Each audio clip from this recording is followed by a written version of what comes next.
Vigilant Liberty Radio news from Independent Journal Review for December 16th. After nearly 17 hours, the hostage situation in a Sydney cafe has come to an end. The gunman, identified as Iranian Man Haron Monis, held at least 13 people hostage since 10 a.m. Monday local time. Several hostages escaped during the course of the day, reportedly making Monis agitated. When several more hostages escaped in the evening and loud bangs were heard from the cafe, armed officers stormed the building and the siege ended. Monis, a self-described cleric who called himself the Brother, first garnered the attention of police when he wrote letters to families of Australian soldiers who fought and died in Afghanistan. He also had an extensive list of criminal activity, including at least 50 allegations of sexual assault, and was charged as an accessory to the murder of his ex-wife. 2 of the hostages were killed: 34-year-old Tori Johnson, who managed the cafe, and 38-year-old Katrina Dawson, a barrister and mother of 3. Monis was also killed. The school lunch guidelines touted by First Lady Michelle Obama are not yielding the results she had hoped. There has been no improvement to the health of school children, and it now appears the rules have created a significant financial burden on school districts. Only 18% of school lunch programs are expected to break even this year, and the School Nutrition Association is hoping for funds from the Omnibus Appropriations Bill. SNA CEO Patricia Montague explains, quote, "The USDA's regulations were well intended, but they have resulted in unintended adverse consequences. Since the new standards took effect, 1.5 million dissatisfied students have given up on school meals, taking their lunch money with them. The financial impact is crippling some school meal programs and limiting their ability to invest in the kind of innovative, appealing menus that can entice students back to the cafeteria. The Omnibus Bill does not offer relief from the nutritional standards, however. This relief would have been in the form of waivers allowing school districts to opt out of the guidelines if they fell short on food budgets for a period of 6 months. Since 1969, the number of students receiving free lunch has steadily increased to just over 60%, while the number of students receiving reduced-cost school lunch has remained steady at just under 10%. Some schools have begun dropping out of the program, and many have taken to social media to criticize the quality and quantity of those lunches. The program is set to expire next year, opening the door for the House and Senate Republicans to amend the standards. And former President George W. Bush made a low-key surprise visit to the 9/11 Memorial in New York City on Sunday. Hoping his discretion would avoid photo ops, Bush arrived at the memorial around 6 p.m. Sunday evening and, according to reports, he was clearly moved by the museum and its contents. Bush did not mingle with crowds or pose for many pictures, but did shake the hands of Port Authority police officers. This was the former president's first visit to the 9/11 Memorial. This is Amy Curtis with your Vigilant Liberty Radio news from Independent Journal Review for December 16th.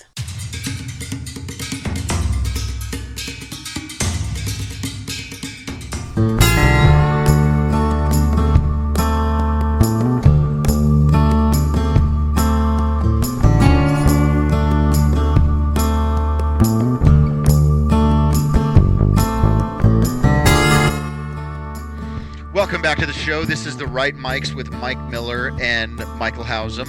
Now, on the line with us, friend of show, writer, personality, commentator, pundit, etc., is good friend of the show, Mark Tapson. Mark also is the leader of the LA chapter for sensitivity training. There we go. That's something we've actually not even disclosed here on the show. But as we just went through that Vox article encouraging us to be more sensitive, it's probably time to bring Tapson out of the closet, so to speak. Hey, Mark, it exactly how's it going? is. Mark, how are you, man? I'm going to have to correct you on that one. I'm actually the leader of the LA chapter of insensitivity training. Well, see, then maybe what we should do, Michael. I'm sorry. What we should do then, Hausum, we should, when we do our daily or our weekly sensitivity training session, we should then have Mark come on and do like a point counterpoint insensitivity training thing, just to be fair and balanced, maybe. Well, yes, that would be equitable. And if we're not about equitability, we're about nothing. So, That's Tapson, man, we've got like 20 minutes here, and you wrote 3 stories that are up on marktapson.com. And frankly, I'd like to sit and talk with you over a beer or 2 or 3 about all 3 of these things, man. Well, a beer summit it is then. Let's organize that. Okay, one thing, as See if we I can get know Obama you involved. well, all things James Bond are a huge, big deal. And this is actually surprising to me. Monica Bellucci is absolutely gorgeous, but it kind of Yes. surprises me that they've got a 50-year-old Bond woman. What's the deal? Yes. Well, recently they announced the producers, of the Bond blockbusters announced the title and the cast of the upcoming Bond film, which I think will hit theaters late next November. It's called Spectre, and included in the cast is Monica Bellucci, as you mentioned. She's pretty much a household name in Europe, but she's not so well known here, except maybe through the Matrix movies, or she starred opposite Bruce Willis in Tears of the Sun, and also in Passion of the Christ. She is absolutely gorgeous, as you mentioned, and she also happens to be 50 years old, which makes her the oldest Bond girl in the entire 50-year stretch of the Bond films. Not only that, but she's older than Bond himself. Daniel Craig returns as 007, and he's 46. So she's actually older than Bond himself, just happened only a couple of times in the last 50 years. All right, so hang on just a second, you guys, because here we are. We're talking about sensitivity training, and then we're talking about insensitivity training, and all you knuckleheads can do is focus on how old this woman is. Frankly, I am appalled, and I'm upset that that's what you guys want to talk about is her age. Well, I just want to talk about Monica Bellucci. Whatever the subject is, her age or anything about her. It's made quite a stir in the media. In fact, it made more of a stir. Her age made more of a stir than the actual announcement of the Bond film. Right. So there's a lot of media attention focused on her about this. Some of it positive because obviously, wow, here's a 50-year-old woman who is. Who's gorgeous enough to be a Bond girl, and some of the attention is negative from, specifically, as I quoted in my article, a woman named Amy Zimmerman at the Daily Beast who felt like, well, the Bond films have a long way to go before they're, feminist friendly, so let's not celebrate this yet. It's fantastic to think that a woman, that the Bond girls are sort of iconic emblems of sexiness, and absolutely. For a 50-year-old woman to be one is pretty extraordinary, pretty notable. Hey, Mark, what do you think would happen? See, I'm old enough. Howsam knows that a 50-year-old woman to me sounds like a teenager because I'm 142 years old. But I remember Goldfinger, and of course the Bond girl, the famous Pussy Galore. What would happen today if if a Bond movie came out, and there had been no previous Pussy Galore, but they tried to name the Bond girl Pussy Galore today? Would that work? I think that would probably not. I think that's I think that's something that's sort of appropriate for the '60s that I think would certainly not pass scrutiny today. Yeah, I think you're probably. I think there'd be quite an uproar about that. The Bond films they're frequently accused of being sexist still, even though, the 60s are long behind us. But, they're more successful than they've ever been. I mean, the last one, Skyfall, earned over $1 billion, more than any other Bond film. And part of the reason that it's a big reason that these films are so successful all over the world is that Bond himself is a man's man. He's one of the favorite fictional characters in all of in all of fiction, at least since the novels came out in the 50s. And it's because because over the decades he hasn't grown softer or more domesticated or more monogamous or any of those things. He's the man's man that we all know and love. In fact, Monica Bellucci even said, Bond is is our fantasy ideal. He's a protector. He's dangerous. He's sexy. He's a perfect English gentleman. In other words, he's not feminist. He's not. He hasn't been feminized through the decades, and that's a large part of the reason. And the Bond girls are another reason that these films have been so successful. They're fun. They're sexy. It's just over the top escapism. Not really intended to be taken very seriously, but of course, feminists and progressives have to take everything apart. But it's they're in the minority, frankly, because people really respond to Bond's masculinity and the Bond girl's femininity. Well, I think he's. I'm sorry, Mark. I didn't mean to interrupt you. He's like the anti-pajama boy, is what he is.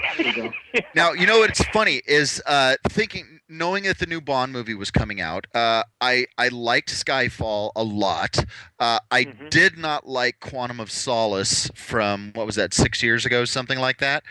But when the announcement was that there was a new one coming, I was thrilled that Daniel Craig was going to be in it, because ever since Layer Cake, I just thought that guy was a fabulous actor. But I did think, after watching Wolf of Wall Street, which I didn't like that movie, I actually had been thinking that Margot Robbie would be a perfect Bond girl.